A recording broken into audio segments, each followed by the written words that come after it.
Let's take this across to our reporters live who are joining us from Sriharikota, who, like me, will be here tomorrow to witness the magic as Aditya L1 takes to the skies. Neha Batam joining us live from Sriharikota. We also have Pramod Madhav. Pramod Madhav, you're our in-house expert essentially on everything Aditya L1. You've had the opportunity to have so many exclusive conversations with the team that's been actively involved in building Aditya L1. Today is the day, of course, that I'm sure they'll be full of nerves, but also equally full of excitement. Take it away, what's happening around you. It absolutely is, Akshita. Like, in fact, just like you mentioned, we could simply show you the rockets that actually would carry the spacecraft. We have the GSLV, GSLV-2, and also the PSLV on the right side. That's the one. That's the rocket. In fact, we could call it as the XL version because it's going to have 4 stages: one solid, one liquid, another solid, and another liquid stage. And on top of that, inside the heat shield, you would have the Aditya L1. And for the scientific community itself, it's a very big deal because this particular satellite, the spacecraft, is going to actually cruise up to 1.5 million kilometers, which is the distance 1% between the Earth and the Sun. And the very interesting aspect here is that this time, instead of actually orbiting any kind of space object, be it like a moon or a kind of like a planet, this time we are actually going to go around an imaginary point called as the Lagrange point. And this is a point where the actual gravitational force of the Sun and the Earth will be almost having the same kind of power, which will actually hold the satellite at that location. In fact, we are not going to go to the exact Lagrange point, but we are going to be there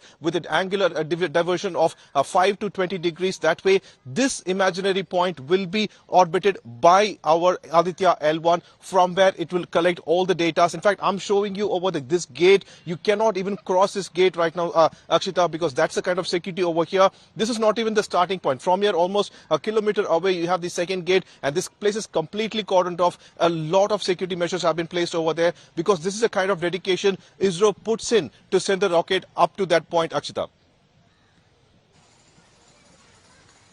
I wish we could go in, Prabodh. We tried hard. We have our passes with us, but those passes are valid only for tomorrow. We tried hard to get in, but we were told very clearly, no, this is a high security location, which we completely understand, right? They're getting set for this big launch. Tomorrow we'll be inside, so we'll be getting you a much closer view of that launch pad. Everything's primed, everything is ready. I want to take this across to Neha Batam also, who shares my excitement because Neha, like me, has flown down from Delhi for this historic moment. Is going to be one of the lucky few to witness the launch of Aditya L1. What's got you particularly excited about this mission, Neha?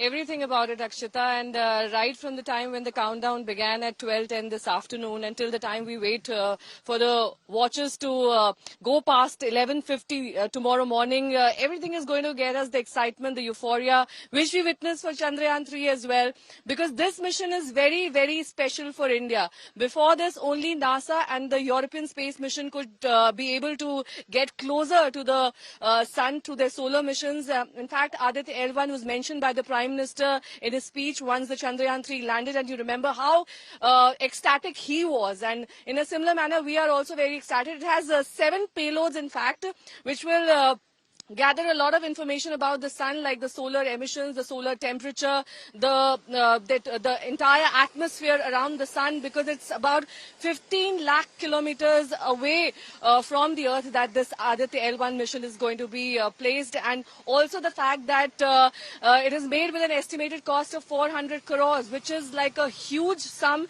And it also indicates the fact how much India is investing in its solar missions or its moon missions. And both were, in fact, if I'm not wrong, about 10 days apart. So it was the right time for the launch, and we witnessed how in the morning all these scientists, along with Mr. Somnath, went to the temple and prayed for its success with a miniature of the Aditya L1 mission, the entire spacecraft.